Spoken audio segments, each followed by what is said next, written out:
Hello friends, स्वागत है आपका आपके अपने यूट्यूब चैनल स्टडी विद कविता में। तो कल फ्रेंड्स जो हमने किए थे, कुछ कॉटन से क्वेश्चन आंसर किए थे क्योंकि कॉटन रेसा हमारा समाप्त हो चुका है। और अब उसके बाद कर रहे हैं हम लेलन। तो अब हम टाइम ना वेस्ट करते हुए लेलन को पढ़ते हैं। तो लेलन क्या है? तो सबसे पहले देखते हैं कि लिलन हमारा कैसा रेशा है। तो लिलन हमारा कैसा रेशा है? यह एक प्राकृतिक जगत का वनस्पतिक रेशा है। कैसा है? वनस्पतिक रेशा है। वनस्पति जगत लिख गया है यहाँ पे। कैसा है? प्राकृतिक जगत का वनस्पति रेशा है ये। और जो हमारा प्राकृतिक जगत का, हाँ, वनस्पति रेशा है लिलन। लिनन कहाँ से प्राप्त होता है? तो ये हमारे फ्लैक्स के तने से प्राप्त होता है। कहाँ से प्राप्त होता है? फ्लैक्स के तने से प्राप्त होता है और सेलुलोज प्रधान, क्योंकि ये कैसा रेशा है? ये भी हमारा सेलुलोजिक रेशा है। सबसे ज़्यादा जो मात्रा पाई जाती है लिनन में भी सेलुलोज की मात्रा बहुत अधिक पाई जाती है। 60 से 75% तक इसमें सेलुलोज पाया जाता है। कहीं 60 से 70 मिलेगा, कहीं 75 मिलेगा। तो ये देख लेना, किसी बुक्स में थोड़ा बहुत ऊपर नीचे हुआ रहता है। तो सेलुलोज की जो मात्रा है उसमें 60 से 70 या 75% पाई जाती है। 60 से 70% सेलुलोज हो गया, और इसमें गोंद यानी कि पैक्टिन 25% हो गया, और बाकी 3 से 4% या 8% तक फिर अशुद्धियाँ होती हैं। तो ये हमारा कहाँ से? तने से प्राप्त होता है। तने से प्राप्त होता है, इसीलिए हम इसी को क्या बोलते हैं? बस्ट फाइबर भी बोलते हैं। तो फ्लैक्स के पौधे पर रेटिंग प्रोसेस यानी कि गलने की प्रक्रिया करके लिलन प्राप्त किया जाता है। लिलन कैसे प्राप्त किया जाता है? लिलन हमें रेटिंग प्रोसेस यानी कि गलने की प्रक्रिया के द्वारा लिलन हमें प्राप्त होता है। ये हम आगे पढ़ेंगे कि रेटिंग जो होती है, इसकी जो गलने की प्रक्रिया होती है, उसका प्रोसेस कैसे कैसे होता है। उसमें हमारे 3 से 4 होती है। हमारी केमिकल्स के थ्रू भी होती है, ओस के थ्रू भी होती है, पानी में भी हम उसको डाल के रखते हैं। तो ये कई तरह से हमारी इसकी प्रक्रिया होती है। फिर हमारा सेकंड है, इसके वानस्पतिक नाम क्या है? तो इसका वनस्पति नाम क्या है लिलन का? यूजिटेटिशियम, और कहीं कहीं पे यूसी टेटिशियम, यूजी टेडिशियम, इस टाइप से थोड़ा बहुत शब्दों का अंतर है। लेकिन इसका वनस्पतिक नाम है लीनम यूसी टेडिशियम। क्या है? लीनम यूसी टेडिशियम इसका वनस्पतिक नाम है। और हमारे कॉटन का वनस्पतिक नाम क्या था? कॉटन का वनस्पतिक नाम था हमारा, है क्या था हमारे कॉटन का वनस्पतिक नाम?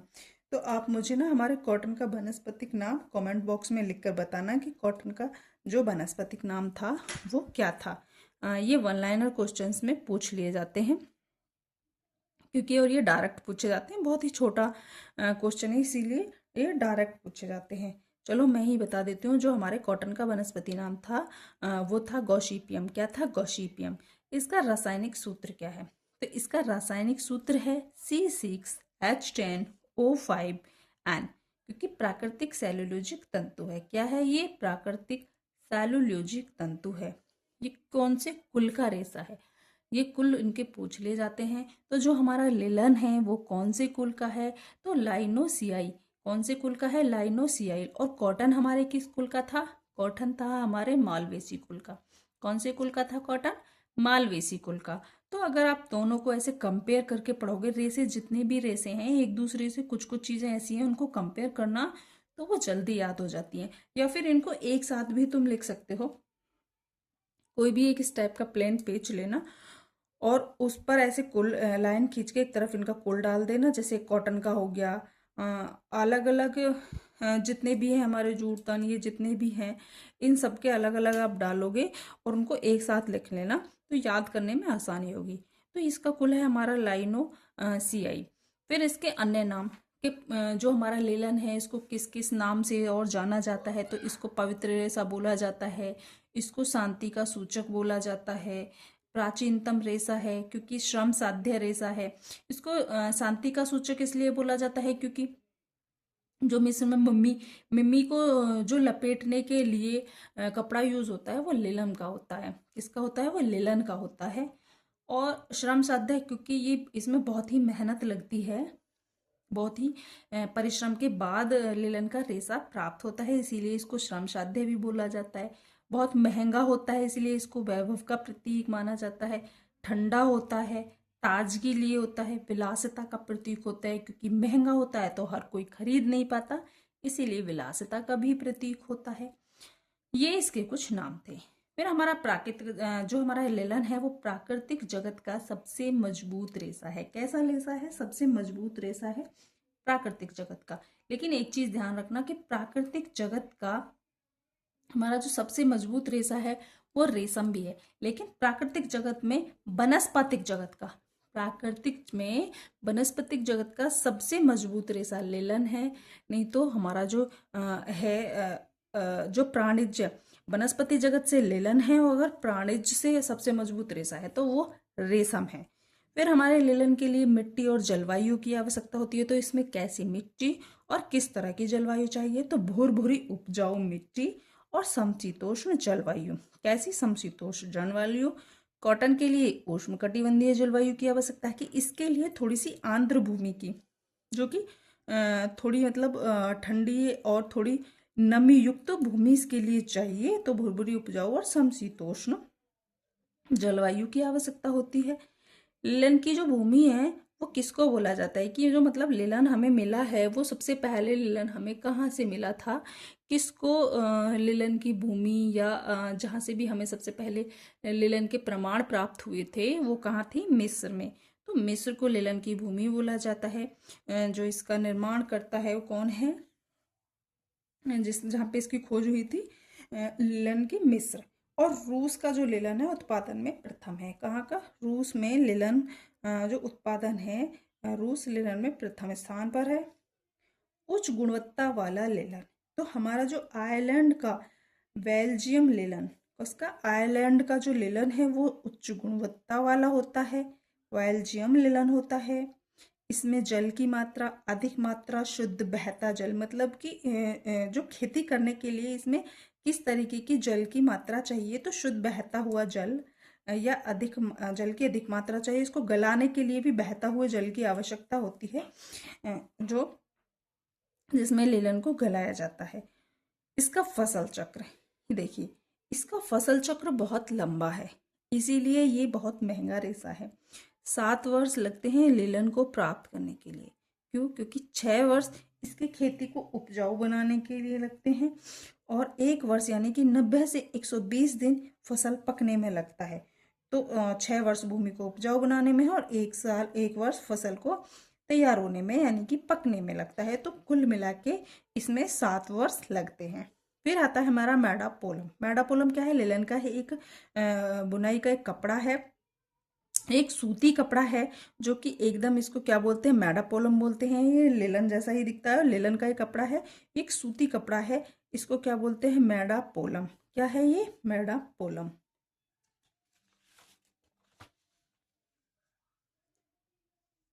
फिर हम इसका देख लेते हैं कि लिलन निर्माण की प्रक्रिया। क्या देखते हैं हम इसमें? लिलन प्रमाण की प्रक्रिया। तो लिलन के जो निर्माण की प्रक्रिया है, कॉटन की, लिलन की, ऊन की, इनकी इनमें से कोई भी एक तरफ से ऑप्शन दे देता है और पूछ लेता है कि इनको सीक्वेंस में लगाइए। तो ये एक लिलन के निर्माण की प्रक्रिया है। सबसे पहले क्या किया जाता है? कल्टीवेशन, क्या? खेती करना। तो इसकी खेती कब से कब? अप्रैल से मई के बीच की जाती है। कब की जाती है? अप्रैल से मई के बीच की जाती है। कल्टीवेशन, खेती करना, अप्रैल से मई के बीच। देखिए, आप मेरे साथ बार बार दोहराइए, बार बार पढ़िए, तो इससे क्या होगा? चीजें साथ के साथ बहुत क्लियर होंगी, याद होंगी। जब हम एक ही चीज को कई कई बार दोहराते हैं तो आधी चीजें तो वही साथ के साथ याद हो जाती हैं। तो कब की जाती है? अप्रैल से मई, यानी कि गर्मियों में। अब देखिए, अप्रैल यानी कि अगले महीने से जो लिलन की खेती है वो शुरू हो जाएगी, है ना? अप्रैल से मार्च स्टार्ट होने वाला है 2 दिन बाद। तो अप्रैल से मई के बीच इसकी क्या है? 1 महीने बाद इसकी खेती शुरू होना हो जाएगी और मई तक इसकी बुवाई होगी। फिर हार्वेस्टिंग यानी कि एकत्र करना। तो इसको हम एकत्र कब करते? कब इसकी खेती को, फसल को काटा जाता है?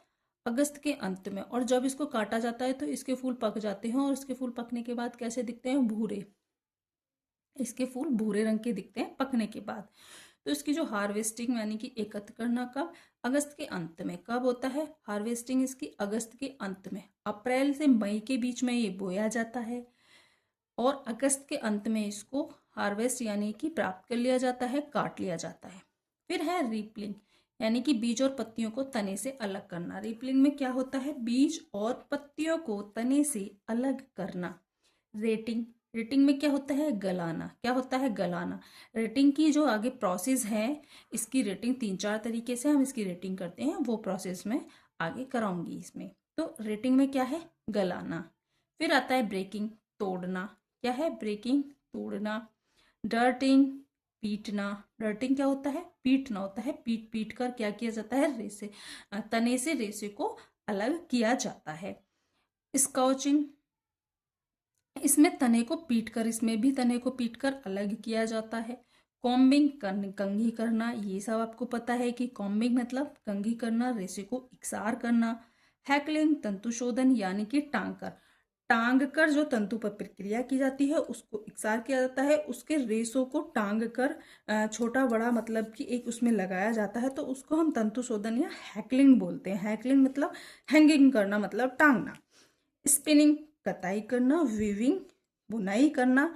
और फिनिशिंग, परिसज्जा। फिर उसके बाद डाइंग एंड प्रिंटिंग, रंगाई व छपाई। ये क्या था? इसका नीलन का निर्माण की प्रक्रिया थी। फिर आगे पढ़ लेते हैं जो इसकी प्रॉपर्टीज हैं, इसकी भौतिक विशेषताएं क्या क्या हैं। तो इसकी भौतिक विशेषताएं हैं, सबसे पहले हम इसमें पढ़ते हैं इसका संगठन। किस किस से मिलकर है, ये कैसा मतलब तंतु है, इसमें कौन सी चीज़ ज़्यादा पाई जाती है? तो इसमें सेलुलोज मैंने बताया था 60 से 75% या कि 7 से 70%, ये दो ऑप्शन आपको मिलेंगे। इसमें गोंद जो कि पैक्टिन होता है, ये कितने? 25% होता है। पैक्टिन गोंद होता है जो इसको चिपका कर रखता है। और जब हम रेटिंग की प्रक्रिया करते हैं, इसको गलाने की प्रक्रिया करते हैं, तो वो गोंद क्या होता है? वो ढीला पड़ जाता है। क्या होता है? वो ढीला पड़ जाता है, जिससे कि तंतु हमारा तने से अलग हो जाता है। जो हमारा रेशा है वो तने से अलग हो जाता है। तो लेकिन वो पैक्टिन के ही कारण, जो गोंद के ही कारण उस पर तने पे चिपका रहता है। वो जैसे ही वो गोंद ढीला पड़ता है तो रेशा अलग हो जाता है। तो पैक्टिन कितना पड़ता है इसमें? 25%। और अशुद्धियां 5 से 8%। इसकी लंबाई कितनी होती है? ये वनस्पतिक जगत का सबसे लंबा रेशा है।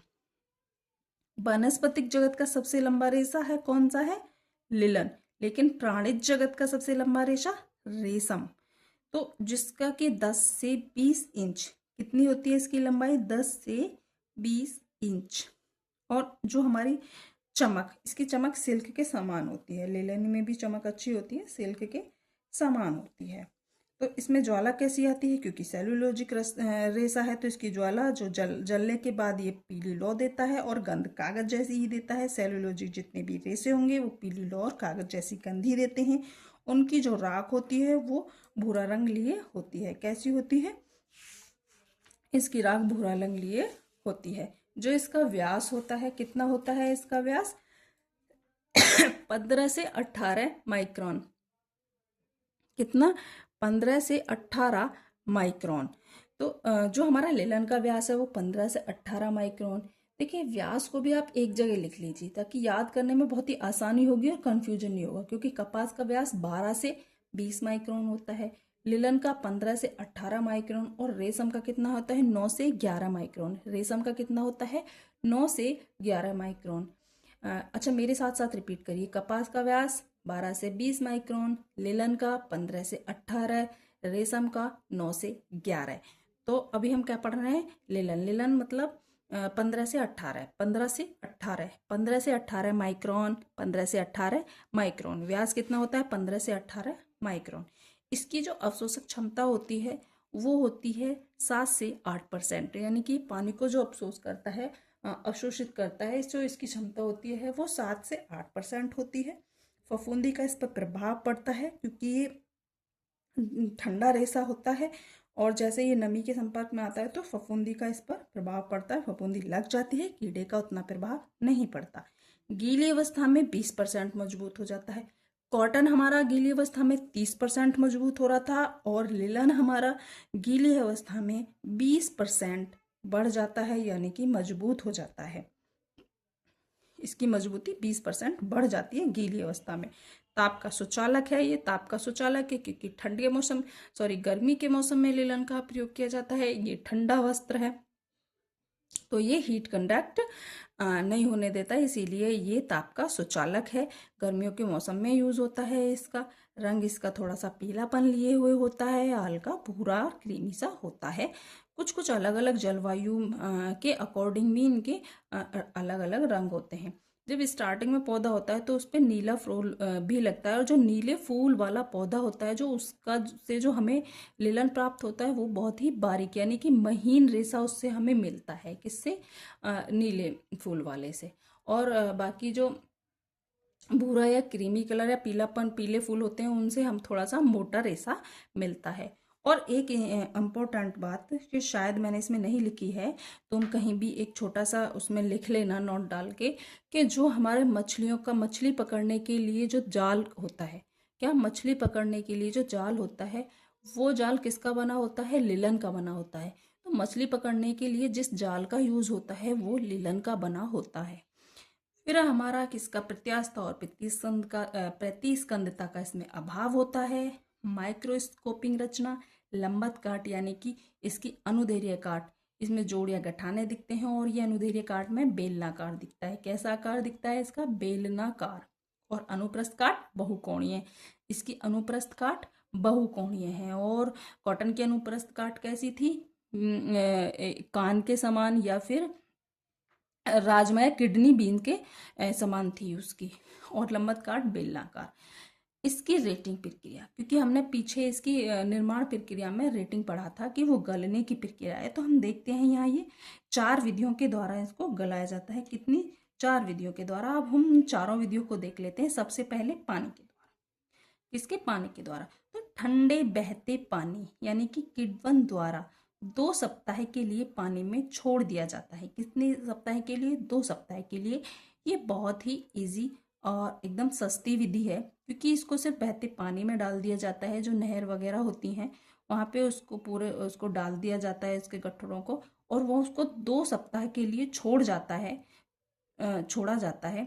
और उसके बाद जैसे ही इसका पैक्टिन गलने लगता है, ढीला पड़ जाता है इसका जो गोंद है, फिर उससे तने से रेशे को अलग किया जाता है। फिर हमारा ओस द्वारा। ये थोड़ी लॉन्ग विधि है, इसमें बहुत ज़्यादा टाइम लगता है, लेकिन सर्वाधिक प्राचीन विधि है। पहले ऐसे ही किया जाता था, लेकिन इसमें टाइम ज़्यादा लगता है, क्योंकि इसमें 4 से 8 सप्ताह है, यानी कि पूरा 1 महीना मानो 4 से 8 सप्ताह के लिए ओस में रखा जाता है। जब इसका पैक्टिन ढीला होता है, कितने? 4 से 8 सप्ताह के लिए इसमें इसको ओस में रखा जाता है। ये सर्वाधिक प्राचीन विधि है। लेकिन पावनेल विधि, कौन सी है? पावनेल विधि, जो कि थोड़ी महंगी है, लेकिन आजकल ऐसी ही विधियों को ज़्यादा किया जाता है। पावनेल विधि, हालांकि पानी द्वारा विधि भी इसकी यूज की जाती है और बहुत ही सस्ती और अच्छी विधि है। पावनेल विधि तने को गर्म पानी में भिगोया जाता है। 75 से 90 डिग्री फ़ारेनहाइट ताप पर गर्म करने के बाद रोलर से गुजारते हैं। किससे? रोलर से गुजारते हैं, जिससे कि पैक्टिन ढीला हो जाता है। पावनेल विधि कितने डिग्री फ़ारेनहाइट पर? 75 से 90 डिग्री फ़ारेनहाइट ताप पर इसको गर्म करने के बाद रोलर में से गुजारा जाता है। गर्म पानी में इसको भिगोया जाता है। फिर हमारे रासायनिक मेथड में इसको सोडा है, कास्टिक सोडा, ऑक्जेलेटिक सोडा और तने की गंदगी को इन सोडों के द्वारा दूर किया जाता है। ऑक्जेलिक सोडा तने को फुलाता है। जो इसका ऑक्जेलेटिक सोडा है वो क्या करता है? तने को फुलाता है। उसके द्वारा जो SO4 में इसको डाला जाता है, जब तना फूल जाता है तो रेशा अलग हो जाता है। तो ये थी इसकी 4 जो रेटिंग की थी, गलने की जो इसकी प्रक्रिया थी, रेटिंग प्रक्रिया थी, वो इसकी 4 विधि थी। इन विधियों के द्वारा तने से रेशे को अलग किया जाता है। फिर आता है हमारा तने से प्राप्त फाइबर को हम बस्ट फाइबर कहते हैं। ये मैंने पहले कई बार मैं इसको बता चुकी हूँ। तो चलिए आज हम इसको यहीं तक पढ़ते हैं। कल हम इसके जो आगे का हमारा रह गया है, भी हमारी रासायनिक विशेषता रह गई हैं, या आगे हमारा जो भी बचा है फिर हम उसको कल की वीडियो में देखेंगे। आज हम अपनी वीडियो को यहीं पर ख़त्म करते हैं। तो ऐसी ही वीडियो पाने के लिए देखिए, ये वीडियो बिल्कुल फ्री है, इसका आपसे कोई पैसा नहीं लिया जा रहा है। आपका क्या है ना कि इंसान के दिमाग में ये हो गया है कि अगर वीडियो फ्री में मिल रही है तो पता नहीं कंटेंट अच्छा नहीं होगा। लेकिन आप ये देखिए, ऐसा नहीं है कि जो चीज़ें पैसे से मिलती हैं, चमक होती है, अट्रैक्टिव होती हैं, आपको वहीं पे सब कुछ मिलता है, ऐसा नहीं होता है। आप यहाँ पे आप फ्री में भी पढ़ सकते हो, और चैनल को ऐसे पढ़ने के लिए मेरा साथ दें। मेरे पास देखिए ब्लैक बोर्ड वगैरह ये तो अभी नहीं है। मैं कोशिश कर रही हूँ, धीरे धीरे चीज़ों को कर रही हूँ। एक साथ तो कोई भी चीज़ें नहीं होती है। अब बहुत सारे बच्चे मैंने ऐसे देखा है, मेरी जैसी बहनें होती हैं, बहुत सारी ऐसी बहनें होती हैं जिनको कि ज़रूरी नहीं है कि 2,000 या 1,500 रुपये भी कभी कभी अवेलेबल नहीं हो पाते हैं। लेकिन इसीलिए मैं अब देखिए पूरा का पूरा कंटेंट यूट्यूब पर फ्री दे रही हूँ। और ऐसा नहीं है, मैं भी पढ़ रही हूँ, मैं भी आप लोगों की तरह हूँ, मैं भी तैयारी कर रही हूँ। आप चाहो तो मेरे साथ साथ मैं किस टाइम पढ़ती हूँ, कैसे पढ़ती हूँ, क्या करती हूँ, ये मैं आपको पूरा एक टाइम टेबल दे सकती हूँ। आप मेरे साथ भी पढ़ सकते हैं। तो इसके लिए आप मेरा साथ दें, चैनल को सब्सक्राइब करें, लाइक करें, बेल आइकन दबाएं और लाइक करें वीडियो को। तो चलिए है, अब मिलते हैं कल की वीडियो में। Thank you.